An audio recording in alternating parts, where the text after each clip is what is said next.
और एक अनगरल बातें कि वहाँ पर कोई धर्मांतरण किया जा रहा था या धर्म का प्रचार इस देश के संविधान में है। मैं हिंदू धर्म से हूँ, मैं अपने हिंदू धर्म का प्रचार, सनातन धर्म का प्रचार कर सकता हूँ।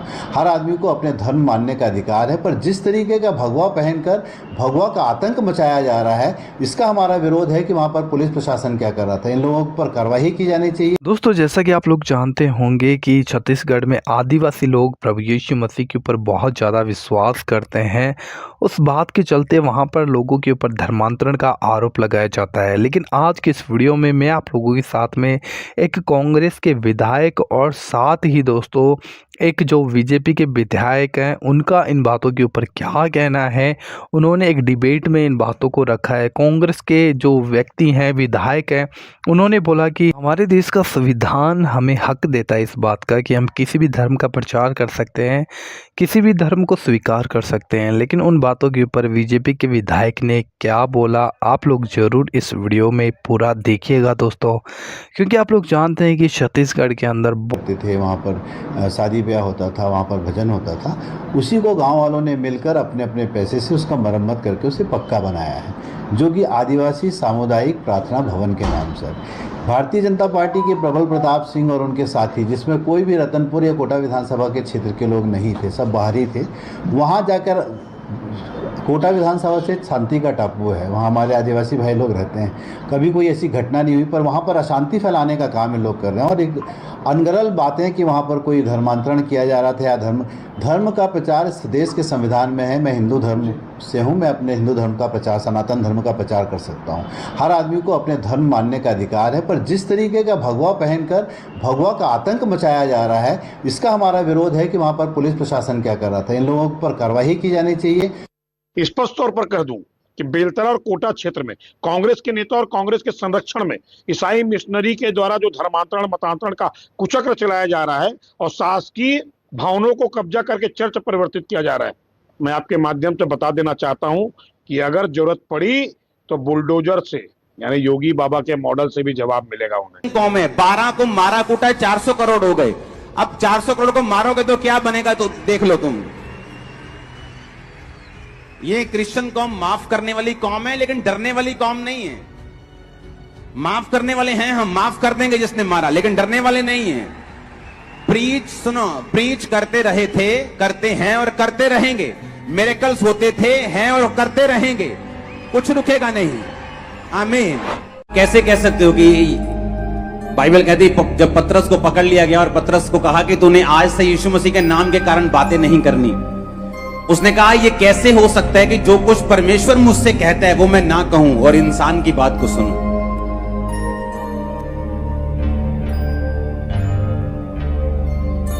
जितने भक्ति के साथ जीवन बिताना चाहेंगे वो सब क्या किए जाएंगे, ऊंची आवाज में बोलो। ओवरफ्लो में भी आवाज आनी चाहिए, ओवरफ्लो से भी क्या किए जाएंगे। जितने भक्ति के साथ बाइबल कहती जीवन बिताना चाहेंगे वो सब सताए जाएंगे। कल एक खबर आ रही थी कि एक व्यक्ति किसी को चर्च लेके गया और उसको बोला गया कि तू इसको चर्च क्यों लेके गया, तेरे पे केस करेंगे क्योंकि तू किसी को क्रिश्चियन बना रहा है। तो मेरा एक क्वेश्चन है कि जब एक व्यक्ति मुस्लिम बन जाता है या हिंदू बन जाता है या क्रिश्चियन कोई भी दूसरे धर्म में जाता है तो वो क्या होता है। क्या आप ऐसा कभी आपने सुना है कि एक व्यक्ति मुस्लिम बन जाए और मुस्लिम गुरु कहें कि भाई साहब तू लंगर भी खा सकता है, प्रसाद भी खा सकता है, तू सब जगह जा सकता है। वो कहते हैं अगर मुस्लिम बनना है तो तुम्हारा एक ही खुदा है। मेरी बात समझ रहे कि नहीं? तो क्या उन पे हम केस कर देंगे? जब हम एक परमेश्वर को मानते हैं तो हमें उसी को मानना है। हमारा एक ही परमेश्वर है, एक ही पिता है, दैट्स इट। और अगर कोई किसी को बता रहा है तो क्या उस पे केस कर दोगे तुम? पंजाब में 90% पास्टर्स के पास अपनी जगह के लिए पैसे नहीं है और वो लोग कह रहे हैं कि धर्म परिवर्तन जो है वो पैसे देके किया जा रहा है। अगर पैसे होते पास्टर्स के पास तो पहले वो जगह ना खरीदते जो हर 2 साल बाद उन्हें जगह चेंज करनी पड़ रही। हाँ, अगर किसी को मसीहियत क्रिश्चियनिटी अच्छी लग रही है तो आप भी अपनी अच्छाइयां बताएं, किसी की बुराइयां मत ढूंढें, क्योंकि आपको मिलेंगी नहीं।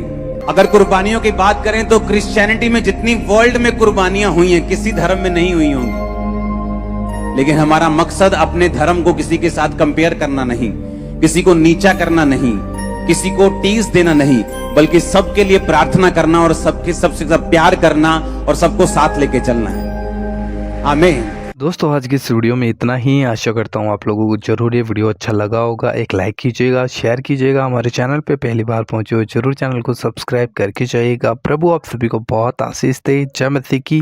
बाय।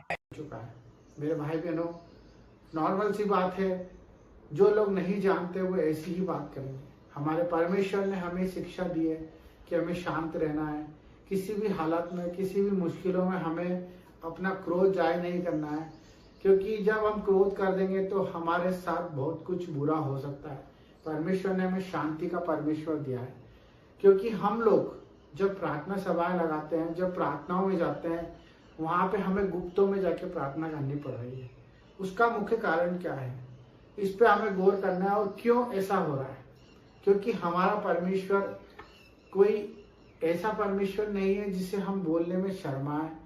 हमारा परमेश्वर ऐसा परमेश्वर नहीं है कि उसके कोई दाग है जिसे हम छुपा रहे हैं। हमारा परमेश्वर कोई ऐसा नहीं है जो कुछ अनर्थ कर रखा हुआ है कि हम उस वजह से आज गुप्त स्थानों में जाके प्रार्थना करते हैं। हमें प्रार्थना करनी है, हम दिल खोल के सबके लिए प्रार्थना कर सकते हैं। जब हम इस चीज को अपने अंदर डाल देंगे कि अपने पड़ोसी को बताते हुए हमें झिझक ना हो, हमें कोई खौफ ना हो।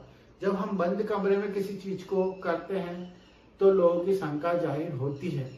हमें परमेश्वर की बातों को सुनना तो है, परंतु उसे बयां करना भी आना चाहिए। हमें क्लियर बताना आना चाहिए कि हम क्या करते हैं, कैसे करते हैं और क्यों करते हैं। हम किसके आदेश से करते हैं और किसके लिए करते हैं और इससे हमारा क्या फायदा है।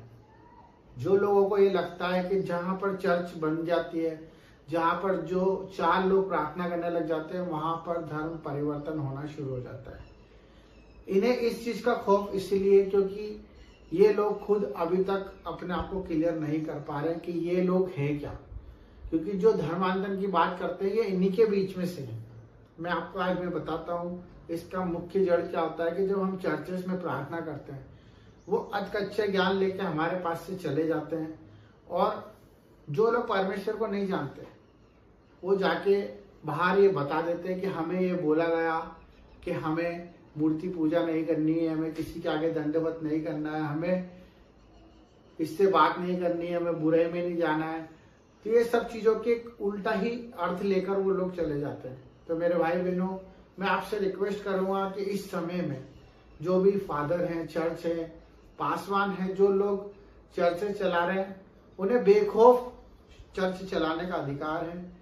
सरकार भी उन्हें रोक नहीं सकती, किसी भी तरह का उन्हें कोई प्रकोप उनके ऊपर कोई असर नहीं कर सकता। और वो ये खुद भी जानते हैं कि इस चीज का कोई असर नहीं होगा। परंतु मैं सिर्फ ये बताना चाहता हूँ कि जो लोग परमेश्वर के अधीन होना चाहते हैं, चर्च में आना चाहते हैं, उनसे सही रीति से शिक्षा दी जाए और उन्हें सबसे पहले ये चीज समझाई जाए कि आप अगर आ रहे हो तो अपनी मर्जी से आ रहे हो और अपनी मर्जी से हर एक काम कर रहे हो। और उन्हें ये क्लियर होना चाहिए कि हम जो कर रहे हैं उसमें कोई धर्म परिवर्तन नहीं हो रहा है, ना ही कोई गलत काम करवाया जा रहा है, ना ही उन पर कोई दबाव है, ना कोई प्रेशर है, ना कोई उनसे पैसे मांगे जा रहे हैं, ना ही कोई उनके खिलाफ कोई कदम उठाया जा रहा है, ना उनके परिवार से उन्हें अलग करा जा रहा है, और ना ही कोई उन्हें कोई चैरिटी कर रहा है, ना कोई उनको उल्टी शिक्षा दे रहा है। हमें कड़क स्वभाव में आके ये काम करना पड़ेगा, क्योंकि बहुत से ऐसे लोग हैं जो सिर्फ अपने फायदे के लिए चर्च में आते हैं, प्रार्थना सभाओं में जुड़ते हैं कि हमारा कल्याण हो जाए, हमारा फायदा हो जाए। और उस फायदे के चक्कर में जब उनका फायदा नहीं होता है तो वो उसको नया मोड़ देकर एक गलत धारणा पैदा कर देते हैं। मेरे बहुत से ऐसे प्रतिनिधि हैं, बहुत से ऐसे लोग हैं जिनको मैंने देखा है, मैं भी उनको बताया हूँ प्रभु के बारे में, और वो लोग चर्च गए भी सही है और उसके बाद उन्होंने उसको नई व्याख्या दी है कि वहां पर ऐसा ऐसा होता है, वहां पर वैसा वैसा, क्योंकि उनको पता ही नहीं है, क्योंकि उन लोगों ने परमेश्वर का स्वाद नहीं चखा है। मैं आप सबसे निवेदन करना चाहता हूँ, प्रार्थना करना चाहता हूँ कि आप लोग थोड़ा सा कड़क स्वभाव में आ जाएं क्योंकि इन्हें लगता है कि परमेश्वर ने हमें सिर्फ शांत स्वभाव दिया, सहन करने की ताकत दी है और हमें सिर्फ चुप रहने का आदेश दिया। ऐसा नहीं है। हमें सच के लिए प्रभु ने बोलने के लिए कहा है कि हम सच बोलने से ना घबराएं। हमें अच्छे लोगों की संगति में रहना है। हमारा परमेश्वर कहता है कि हमें ज्यादा लोगों से कोई मतलब नहीं है। हमें सिर्फ एक आत्मा जो परमेश्वर को जान पाए, हम उस तक पहुंच पाए। तो हमें ना ही कोई ऐसा कदम उठाना है जिससे हमारे परमेश्वर की बुराई हो, और ना ही कोई ऐसे चर्चों में, स्कूलों में जो वाद विवाद होते हैं उससे हमें नजरअंदाज करना है। हमें बाकायदा उस पर अपनी प्रतिक्रिया देनी है, उससे क्लियर करना है, जस्टिफाई करना है, क्योंकि ये आपके साथ भी हो रहा है। आपको भी पता है कि आज आप जहाँ जहाँ प्रार्थना सभा करते हैं वहां पे उससे एक अलग ही नाम दे दिया जाता है कि वहां पर कुछ गलत शिक्षा दी जा रही है। तो इस चीज के ऊपर गौर करें। सभी से निवेदन है, अपने भाइयों से, अपने प्रार्थना करने वालों से और सभी प्रेमी जीवों से, कि अपनी प्रभु की आत्मा को प्रबल करें और चोड़ में प्रभु का बात रखें। किसी से डरने की कोई जरूरत नहीं है। जब हम गुप्त स्थानों में प्रार्थना करेंगे तो लोगों को शंका पैदा होगी। हम क्लियरिटी से बाहर आके चोड़ में प्रार्थना करना चालू करें। ये मेरी आत्मा कहती है। आप सबको इस चीज के लिए आगे बढ़ना पड़ेगा। जिस तरह से लोग अपना बाप का नाम नहीं छुपाते, आधार कार्ड में लिखा होता है, वैसे हमें भी हमारे पिता का नाम छुपाने की कोई जरूरत नहीं है। हमें प्रचार प्रसार करना है। बाकी बुद्धि को सहारा लेके, समझ के साथ परमेश्वर के वचन को अगर बांटना चाहते हो तो निडर होके बांटे। सबको जय मसीह की। God bless you, I love you. आमीन।